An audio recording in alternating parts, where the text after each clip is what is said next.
Welcome to Tell Your Story. I am your host Kai, and today's guest is Stian. Stian, welcome to Tell Your Story, and thank you for having the courage today to tell your story. Thank you very much. Okay. Good to be here. We all know that I talk a lot, so let's dive into the first question. Stian, how old are you?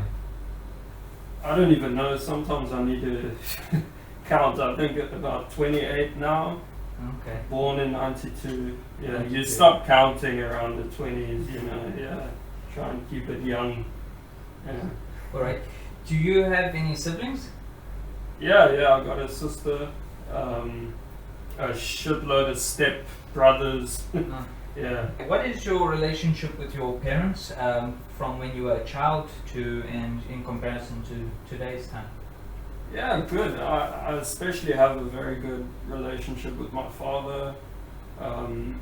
Growing up it was tough, and sometimes we're good. I guess it was quite normal, I would say, but today I have a very good relationship with my father.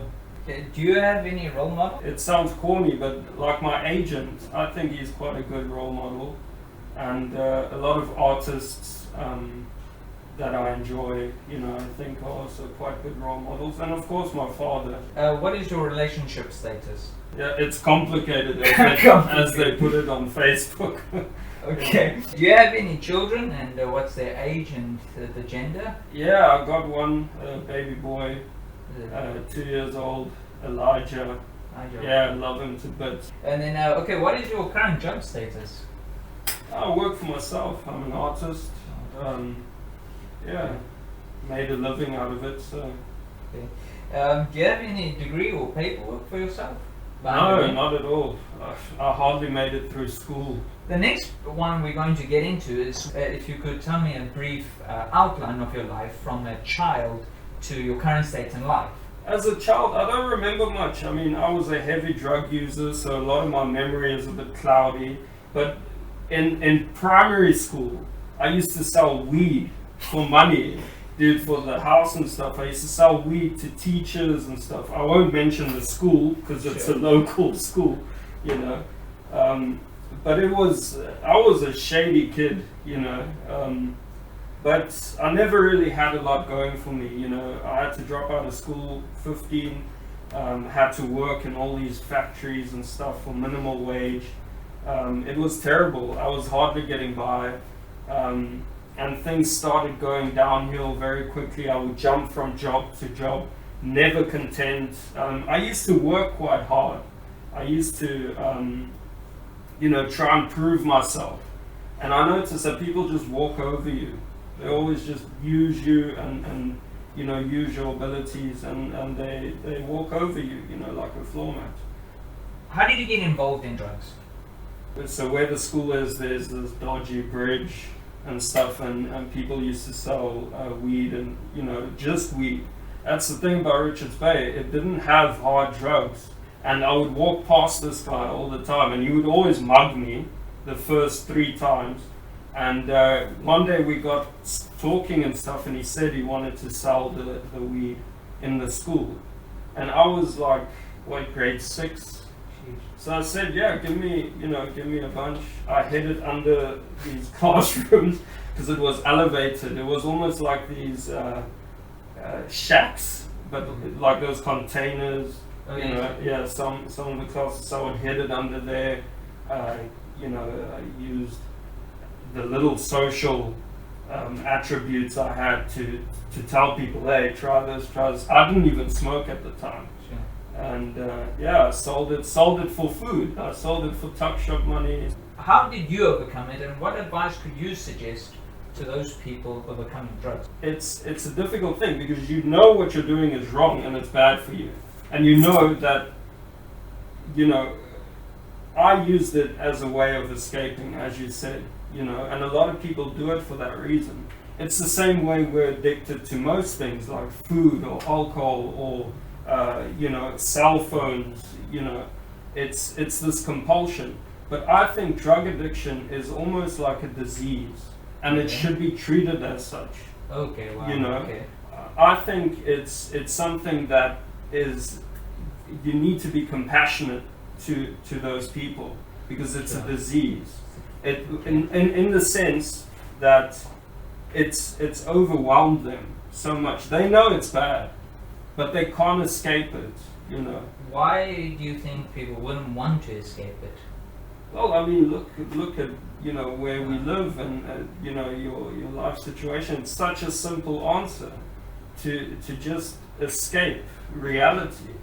You know, I actually think that I replace drugs with my art. My art is that escape. Well, yeah, I'm sitting here not as like a fixed human, that needs to be giving advice to other people. I say get rid of the problem altogether because you don't need these things to survive, essentially. I think eliminating the problem, if you replace it with something else, the problem is still there. Okay. Sure. The thing you're escaping is still there. It's learning to deal with it, learning to live with yourself. I think my biggest thing was I hated myself. And many days I still do, you always have that self-doubt, you always have that pressure. Okay, so why do you hate yourself? Why would you at times feel hateful for yourself? I don't know, I think like I want to be a better father, okay? First of all, I want to give my family the life they deserve. I see my potential, that's the worst thing, when you see your potential and it's like in reach, you can't get to it, or something's holding you back. Like when you see your potential and you can't move forward, it's so frustrating, and it can often lead to self-doubt and even, like self-hate. I deal with my shit, Sure. I think the first step to any sort of problem is facing it and owning up to it. Okay, wow. Yeah, that's how I deal. Though. But that's life. I mean, that's Okay. what life is about. Sure. It's never going to be a good time, Okay. or it's going to be, you're going to have a couple of good days and you're going to have a couple of shit days. But it's about dealing with it. It's a pleasure to be alive. I mean, what is the chances of being alive? Yeah. And it doesn't matter what you're going through, it's gonna get better, Yeah. You just gotta stick at it, you gotta keep pushing, But yes, for a lot of people it would help to have mentors, to have someone there, a friend, anything. Okay. But for me, I'm dealing with my shit. I've got my art, I've built a career on the things that I go through. Everything I do, whether it's on canvas, whether it's sculpting, it's me dealing with these anxieties and stuff like that. Okay. It's a part of life, and it's beautiful as well as ugly. What happens after 15? Let's say to the age of 20. That's when I started with especially cocaine. But I had surfing. Okay. That was like my love. I've always been obsessed with something. If I do something, I'm obsessive over that thing. And I used to surf. A lot of people locally know me as Stony. I used to surf every single day at the beach. Wake up 5 in the morning. You saw where I live. Yeah. Walk from there to the beach 5 in the morning. Surf the whole day. Walk back. That was my life. But I mean, that's not an income. Sure. Yeah. Life, still hit me, and I had to start doing something. And I was very quickly going downwards. And that's when I decided to take that trip where I walked to St. Lucia. I was going to walk all the way to Mozambique, Sheesh. alongside the beach, and it was hectic, man. I mean, it's so beautiful, but me and my friend did it, and we were slowly dying of thirst. We literally took a little bottle like this, and it was done by the end of the road, like getting out of the street. It was finished, and we couldn't find water. I was dying, and we were going cold turkey on the drugs, which is a method you could use, but it's not suggested that you go on long hikes and your body is dehydrating. I started hallucinating. It was mental, yeah. But after that experience, I mean, I can tell you in detail of that experience alone. It's crazy. The first night we slept, there was a leopard close by. We had to hide from the park sport because they thought we were poaching, because we had a bag full of like survival equipment and stuff. So we had to hide from them. They were looking for us the whole night, and we were in the bush, and there was a leopard close by. I could hear it roar, and we couldn't get out because the park sport would find us. And so when we fell asleep, I woke up with the leopard's paws prints around the bedding that we were sleeping, and its hair was on the blanket, dude. It was crazy. And when we were walking along the beach, we were slowly dying of thirst, and we were kilometers away from any sort of water tap and stuff. So we made it to Mission Rocks, just past Mission Rocks, and then at Cape Vidal we went up to drink water, and we said we can't do this anymore. We had to get back. It must have been a killer to walk past water. But that killed my water. Yeah, dude. No, it was when St. Lucia had its biggest drought for like I think 15 or 20 something years or something. There was no water available. Even the animals were coming to the beach looking for water and stuff, dude. It was so crazy. Stupid timing, stupidity, you know. But that killed my drug addiction. That near death experience. When I got back, dude, I was clean. I went to a party that weekend after coming back, showering, getting, you know, my strength back and stuff. Went to a party, and the people were throwing out lines all over the place, you know, offering, and I said, no, I can't do this anymore, dude. I can't. And since then... Okay, that was the way you got out of drugs. Would you encourage someone to go and take a walk? No, don't go on a long walk, because, I mean, we were almost dead. But that's how you got out. Yeah, I think it was more the cold turkey and the near-death experience, you know, because you look at your life and you're like, I can't carry on like this, you know. That's the thing that needs to be taken. You need to take a hard look at yourself, get over yourself, and be hard on yourself in saying, this is killing me. I'm not going to let this take hold of me. Okay, so then, so you were now at 20. Yeah, that was about 22. 22. Okay, so I know you're now in the art industry.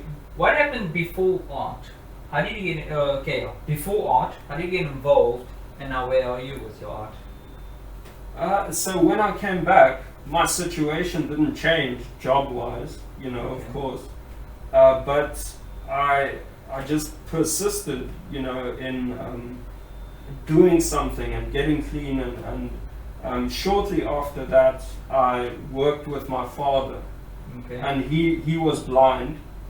I mean, he is blind. He didn't get his sight back. So we made these little concrete things, these little concrete planters, and it started with that.